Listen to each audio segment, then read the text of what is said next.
Senior White House advisor Stephen Miller expressed his dismay at Democratic Senator Chris Van Hollen's choice to travel to El Salvador for a meeting with Kilmar Abrego Garcia, who is accused of being a member of the MS-13 gang.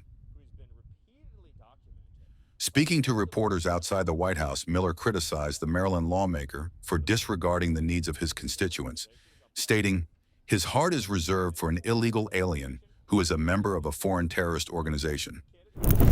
I'm almost at a loss for words for how outrageous it is.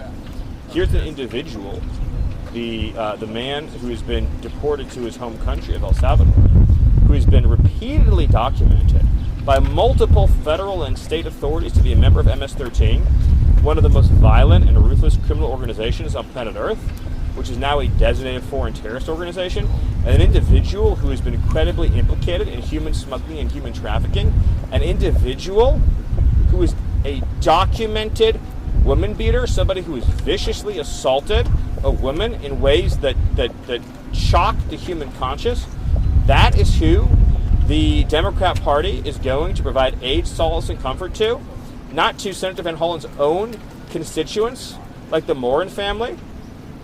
Rachel Morin was viciously beaten, brutally raped, and murdered, and her mother never even got a phone call from Senator Van Hollen.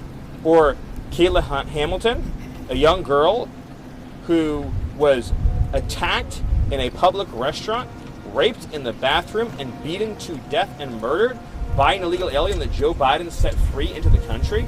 None of those people elicit human sympathy from Senator Van Hollen. How broken is that man's heart? How broken is his conscience that he doesn't have even an ounce of empathy or time or concern to share with those families? Or how many of his citizen constituents have been killed by the fentanyl that Joe Biden allowed into this country, by the cartels that made a fortune off of human trafficking and smuggling into this country, or the children in his state that cannot even get a good education or good health care because of the mass migration that has occurred into his state? None of that concerns him in the least. No, his heart is reserved for an illegal alien who's a member of a foreign terrorist organization. I'm beyond appalled.